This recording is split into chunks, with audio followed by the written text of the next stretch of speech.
لیکن ہم نے یہ دیکھا ہے کہ کئی مرتبہ ایسا ہوتا ہے کہ ہم اپنی ریسورسز سے زیادہ اپنی خواہشات کو ترجیح دیتے ہوئے اور ایک لیوش لائف سٹائل اپنانے کی کوشش کرتے ہیں۔ دین اسلام جو ہے اس میں ہر شعبہ زندگی میں سادگی، اعتدال، میانہ روی کی تلقین کرتا ہے، فضول خرچی، نمود و نمائش اور حد سے زیادہ عیش و عشرت سے یہ منع بھی کرتا ہے۔ بالکل، لیکن فیصل دیکھیں آج کل یہ بہت زیادہ ٹرینڈ ہو گیا ہے کہ جی آپ نے جب تک شو آف نہیں کرنا تب تک آپ کو سکون نہیں آئے گا، جب تک آپ نے بتا نہیں دینا کہ جی آپ نے شادی پہ لاکھوں کروڑوں خرچ کر دیے ہیں تب تک آپ کی جو ہے نا روح کو سکون نہیں آنا۔ اب ہے یہ ایسا کہ کچھ لوگ کہتے ہیں کہ جب اللہ تعالیٰ نے کسی کو دولت سے نوازا ہے تو اسے استعمال کرنے، اپنی خوشیوں کو دوبالا کرنے اور اپنے عیش و آرام کے لیے خرچ کرنے میں کیا حرج ہے؟ اچھا یہ بھی ایک سوال بنتا ہے کہ جب اللہ تعالیٰ نے آپ کو اتنا دیا ہے تو پھر آپ کسی کے لیے ایسا وسیلہ بن جائیں کہ اس کا گھر چلتا رہے، آپ کسی کے لیے ایسا وسیلہ بن جائے کہ اس کے بچے کی تعلیم جاری رہے، کسی کے لیے آپ ایسا وسیلہ بن جائے کہ اس کو کبھی کسی اور کے آگے ہاتھ پھیلانے کی ضرورت نہ پڑے، یعنی اس کو آپ کوئی چھوٹا موٹا کاروبار کروا دیں۔ میں نے بہت سارے گھروں میں ایسے دیکھا کہ جن کو اللہ تعالیٰ نے ماشاءاللہ بہت دیا ہے، ان کے گھر میں ہر چیز کی ایک وافر مقدار میں ہر چیز موجود ہے، تو پھر وہاں پر چیزیں ضائع ہونا شروع ہو جاتی ہیں۔ جو ان کے بچے ہوتے ہیں، جن کی جنریشن ہوتی ہے، ان کو چیزوں کی سمجھ نہیں آتی ہے کہ انہوں نے کس طرح سے خیال رکھنا ہے، کس طرح سے جو ان لوگوں نے ہے وہ چیزیں استعمال کرنی ہے، انہیں فضول خرچیوں کی عادت ہو جاتی ہے۔ فیصل مجھے ابھی تک یاد ہے کہ جب میں یونیورسٹی میں تھی اور نوکری نئی شروع کی تو جو میری تنخواہ تھی اس میں میری امی مجھے کہتی تھی کہ اس چھوٹی سی تنخواہ میں نا، وہ تھی تو بہت ہی کم، اور میری امی کہتی ہے اس میں بھی تم نے کوئی وہ ایسی چیز نہیں خریدنی جس کے بعد تمہیں یہ لگے کہ یہ میں نے اس میں سے فضول، مطلب اس تنخواہ میں بھی میری امی مجھے صرف 3000 رکھنے کے لیے دیتی تھی۔ بات کیا ہے؟ بات یہ ہے کہ یہ جو بڑے بوڑھے ہیں نا، انہیں پتہ ہوتا ہے کہ وقت ایک سا نہیں رہتا، اور جو آج جو بادشاہ ہے وہ کل کو گدھا بھی ہو سکتا ہے۔ اور فیصل آپ دیکھیں کہ یہ آپ کا براٹ اپ ہوتا ہے، یہ آپ کی گرومنگ ہوتی ہے، اور یہ چیز اسپیشلی ماں سے آپ کے اندر آتی ہے۔ ڈاکٹر فرحانہ اویس اس وقت ہمیں اسٹوڈیوز میں جوائن کر چکے ہیں، انہیں شامل گفتگو کرتے ہیں، ان سے جانتے ہیں کہ جو معاشرے کی ایک تلخ حقیقت بھی بن چکا ہے۔ السلام علیکم ڈاکٹر صاحبہ، گڈ مارننگ، کیسی ہیں آپ؟ وعلیکم السلام، الحمدللہ میں ٹھیک ہوں۔ اچھا ڈاکٹر صاحبہ، جیسے بھی ہم بات بھی کر رہے تھے نا کہ جب تک آپ نمود و نمائش نہ کر لیں، جی ہم نے ایسا ولیمہ کیا، ہم نے ایسی بارات کی، ہم نے تو بیٹی کو فلانا جہیز بھی دے دیا، تب تک آپ کو سکون نہیں آتا۔ یہ ہمارے معاشرے میں ایک ٹرینڈ بنتا جا رہا ہے کہ آپ نے جب تک اس کو سوشل میڈیا پہ اس کی دھوم نہیں مچا دی تب تک آپ کو لگا نہیں کہ شادی ہو گئی یا آپ کا کوئی فنکشن ہو گیا۔ جی بسم اللہ الرحمن الرحیم، بالکل صحیح آپ کہہ رہی ہیں، اور معاشرے میں یہ چیزیں بہت تیزی سے بڑھتی جا رہی ہیں، اور اس میں میرا خیال ہے کہ سوشل میڈیا کا جو کردار ہے نا وہ بہت زیادہ اہم ہے، کیونکہ ہم کوئی چھوٹا سا بھی کام کرتے ہیں تو اس کی نمائش کے لیے ایک تصویر لگا دیتے ہیں، لیکن ہمیں یہ سوچنا چاہیے کہ وہ تصویر جو ہم لگا رہے ہیں، ٹھیک ہے آپ کے جو ہم پلہ ہیں وہ تو اس کو خوش ہو کے دیکھ لیں گے، لیکن کچھ ایسے کمزور دل لوگ بھی ہوتے ہیں جو کہ ان کے پاس وہ صلاحیتیں نہیں ہوتی، تو ان کے لیے وہ تصویریں پھر باعث تکلیف ہو جاتی ہیں۔ تو اللہ تعالیٰ نے اگر آپ کو زیادہ دیا ہوا بھی ہو تو حکم یہی ہے کہ اگر تمہیں اللہ نے زیادہ دیا بھی ہے تو اس کا دکھاوا نہ کرو تاکہ دوسروں کو اس کی تکلیف نہ پہنچے۔ اور جہاں تک آپ لوگوں نے کہا کہ فضول خرچی کی جو آج کل لوگوں نے بہت زیادہ ایک عادت بنا لی ہے، تو پھر وہی بات ہے کہ اگر ہم اپنے دین کو سمجھتے ہوئے اپنی زندگی کے تمام کاموں کو لے کے آگے بڑھتے ہیں تو ہمیں آسانی بھی ہوتی ہے، ہمارے اوپر کوئی بوجھ بھی نہیں پڑتا، اور اس کے ساتھ ساتھ ہم کسی کا دل آزاری بھی نہیں کر رہے ہوتے ہیں، کیونکہ قرآن پاک میں اللہ رب العزت کا ارشاد ہے کہ سورہ بنی اسرائیل کی ایک آیت ہے جس کا میں مفہوم یہاں پر بیان کر رہی ہوں کہ یقیناً وہ لوگ جو دکھاوے کی خاطر دولت لٹاتے ہیں وہ شیطان کے بھائی ہیں، اور شیطان جو ہے وہ اللہ کا ناشکرا ہے۔ تو گویا جو بھی لوگ صرف دکھاوے کی خاطر کام کر رہے ہوتے ہیں، چاہے وہ شادیوں میں 1 مہینہ 2 مہینہ پہلے اپنے پورے گھر میں لائٹس لگا لیتے ہیں، اور وہ ہر ایک کو پتہ چل رہا ہوتا ہے کہ اس گھر میں شادی ہونے والی ہے، یہ بھی تجاوز ہے، کسی چیز کا حد سے بڑھ جانا، یا پھر یہ کہ دکھاوے کی خاطر جو ہیں وہ جو چیزیں آپ اپنی بیٹی کو یا بیٹے کو دے رہے ہیں اس کی تصویریں لگا رہے ہیں، یا لوگوں کو بلا کے دکھا رہے ہیں کہ ہم نے جہیز میں یہ دیا یا دینا چاہ رہے ہیں، یا ہمیں یہ ملا اور اس کو بھی دکھا رہے ہیں، تو یقیناً یہ وہ چیزیں ہیں جس سے ہمیں منع کیا گیا اور سادگی اختیار کرنے کا حکم دیا گیا۔ اچھا میم، ہم دیکھ رہے ہیں کہ شادی سے لے کے جو ہمارے حکم ہے خدا کا اور سنت رسول بھی، وہاں سے لے کے سنت ابراہیمی کی پیروی تک، ہر معاملے میں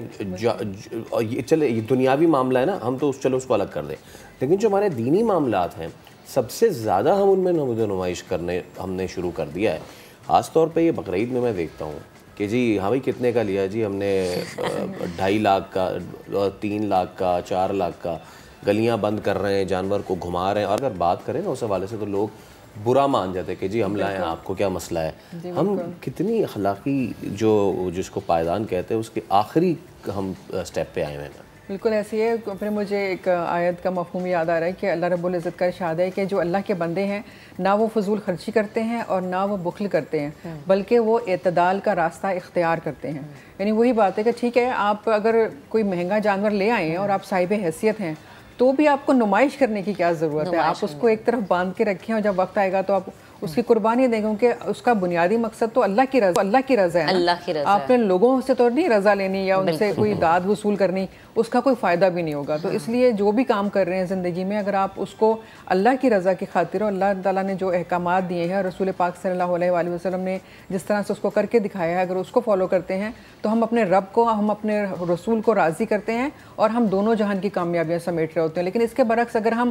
اسی چیز کو نمائش کی طرف لے جاتے ہیں یا دکھاوا کرتے ہیں تو ہم اللہ کو ناراض کرتے ہیں. تو یقیناً ہمیں ان چیزوں کو سمجھنا چاہیے. یہ بہت چھوٹی چھوٹی چیزیں ہیں, بہت باریکیاں ہیں, لیکن یہی فرق پیدا کر دیتی ہیں. آپ کے اچھے کام کو برائی میں بدل دیتی ہیں, آپ کی نیکی کو بدی کی طرف لے جاتی ہیں, آپ کے دکھاوے کو دوسروں کے دل آزاری کی طرف لے جاتی ہیں. تو اگر ہم ان چیزوں کو انڈرسٹینڈ نہیں کریں گے تو یقیناً ہم اپنے رب کو ناراض ہی کریں گے. تو اللہ تعالیٰ ہمیں اس چیز کی توفیق دے کہ ہم اپنے دین کو سمجھیں, جو کہ بہت آسان ہے اور ہمیں بہت سادہ زندگی گزارنے کی تلقین کرتا ہے. اچھا ڈاکٹر صاحبہ, عموماً میں نے یہ چیز اپنی فیملی میں بھی دیکھی ہے کہ اگر آپ روکیں نا کہ اچھا اتنی مہنگی چیز نہ خریدیں, آپ اس طرح سے نہ کریں, تو آگے سے کہہ دیا جاتا ہے جب اللہ نے دیا تو بھائی خرچ کرو, جب اللہ نے دیا تو پھر یہ چیز خریدو, جب اللہ نے دیا تو اتنا مہنگا پہنو. تو یہ جو ایک بن چکا ہے کہ جب اللہ نے دیا تو پھر آپ یقیناً اللہ نے آپ کو دیا ہے تو اس پہ آپ اتنا مہنگا پہننا, اتنا مہنگا خرچ کرنا, کیا یہ صحیح ہے؟ اور یہ کہہ دینا کہ جب اللہ نے دیا تو پھر خرچ کرنا ہے. دیکھیے رسول پاک صلی اللہ علیہ وسلم کا ارشاد ہے کہ نان نفقے میں جو معتدل ہو کر چلتا ہے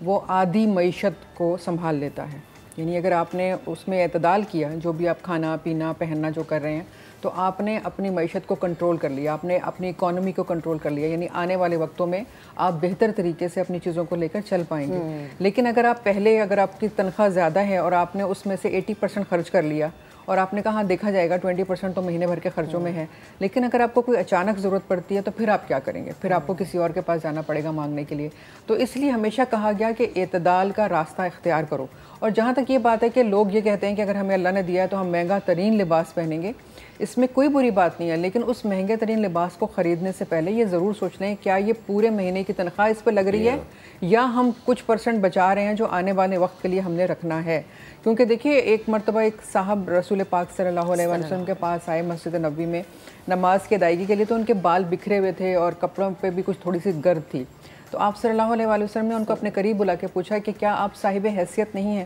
تو انہوں نے کہا میں ہوں. تو آپ نے فرمایا کہ پھر نظر آنا چاہیے.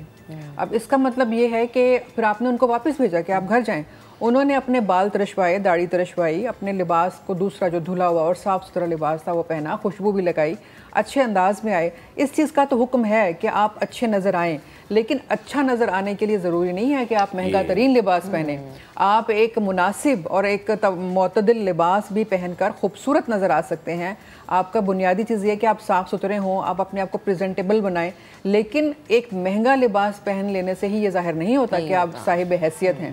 آپ کو اس تھوڑے سے کم قیمت کے لباس میں بھی اچھی طرح سے اگر اپنے آپ کو پریزنٹ کرنا آتا ہے تو بنیادی طور پہ یہ کہا گیا ہے کہ آپ اچھے نظر آئیں. اور اگر اللہ تعالیٰ نے آپ کو صاحب حیثیت بنایا ہے تو چلیں تھوڑا سا مہنگا لباس پہن لیں, لیکن اس قدر بھی نہیں کہ دوسرے لوگ جو ہیں پھر وہ یہ سوچیں کہ پتہ نہیں کیا کچھ آپ کے پاس ہے اور ہمارے پاس نہیں ہے تو ہمارے پاس کیوں نہیں ہے. تو یہ جو کمزور لوگ ہوتے ہیں پھر وہ یہ ضرور سوچتے ہیں. اور بہت سی بچیاں, بہت سے بچے جو اس ایج پہ ہوتے ہیں تو وہ پھر کمپلیکسز میں بھی مبتلا ہوتے ہیں ایسے لوگوں کو دیکھ کے کہ ہمارے پاس کیوں نہیں ہے. اور پھر اس کی آج کل جو ہم دیکھ رہے ہیں سوشل میڈیا پہ تمام اس قسم کی چیزیں, بہت ساری پرابلمس کریٹ ہو رہی ہیں ان بچوں کے لیے جو افورڈ نہیں کر سکتے. وہ اپنے والدین کے پھر مجبور کرتے ہیں کہ وہ غلط کام کریں اور ان کو بھی یہ چاہیے. تو یہ تمام چیزیں جو ہیں یہ معاشرتی سطح پر جو ہیں اچھی نہیں ہیں. تو ہمیں ایز اے ہول سوچنا چاہیے کہ ہم کیا کر رہے ہیں اور کس طرف جا رہے ہیں, اور کیا ہم اپنے رب کو راضی کر رہے ہیں. کیونکہ ہم ہر کام میں, ہر چیز میں سب سے پہلے یہ دیکھتے ہیں, اور ایک مسلمان کو یہ دیکھنا چاہیے کہ میرے رب کا اس بارے میں کیا حکم ہے, میرے رسول نے زندگی میں اس چیز کو کس طرح سے ظاہر کیا ہے. کیا رسول اللہ صلی اللہ علیہ وسلم نے ہمیں یہ احکامات دیے ہیں کہ ہم اس طرح سے کریں. انہوں نے تو یہ فرمایا کہ اگر تمہارے پاس زیادہ ہے تو کسی اور کو اس میں شامل کر لو, روزی زیادہ ہے تو روزی میں شامل کر لو, علم زیادہ ہے تو علم میں بھی شامل کر لو. جو نعمتیں اللہ رب العزت نے تمہیں دی ہیں اس میں دوسروں کو شامل کرو گے تو اللہ اس میں برکت بھی دے گا اور وہ راضی بھی ہوگا. صحیح, ٹھیک. اکثر. لیکن ڈاکٹر صاحب اس میں ہمیں یہ بھی تو دیکھنا چاہیے نا کہ ہمارے آج کے معاشرے میں جو حقدار ہے اس کا حق مارا جا رہا ہے. جس کو واقعی ضرورت ہے شاید اس تک وہ چیز پہنچ ہی نہیں پاتی کہ وہ اپنی ضرورت پوری کر سکے. تو یہ جتنی بھی چیزوں کا ہم نے ذکر کیا ہے ان کی روک تھام کے لیے بذات خود ہماری کیا ذمہ داری بنتی ہے, ہم کیا کر سکتے ہیں؟ دیکھیے ہر انسان کی یہ ذمہ داری ہے, اس میں صرف مسلمان ہونا ہی ضروری نہیں ہے. بحیثیت انسان ہماری یہ ذمہ داری ہے کہ اگر ہمارے جو قریب ترین رشتہ دار ہیں, سب سے پہلے تو ہمارے بہن بھائی, ہمارے ماں باپ, اور اس کے بعد جو ہمارے قریب ترین رشتہ دار ہیں, ہماری ان پر نظر ہونی چاہیے, ہماری ان سے ملاقات ہونی چاہیے, ہمارا ان سے رابطہ ہونا چاہیے. اس کے بعد ہمارے پڑوسی, دوست, احباب, یہ تمام لوگ. ان میں جو قریب ترین لوگ ضرورت مند ہیں, اگر ہمیں ان کا احساس نہیں ہے تو پھر ہم کیسے انسان ہیں؟ پھر ہم انسانیت کے تو اس مقام پر ہی نہیں ہے نا جس پہ اللہ تعالیٰ نے بتایا کہ تم انسان جو ہے وہ دوسروں کے کام آتا ہے, اور اس کو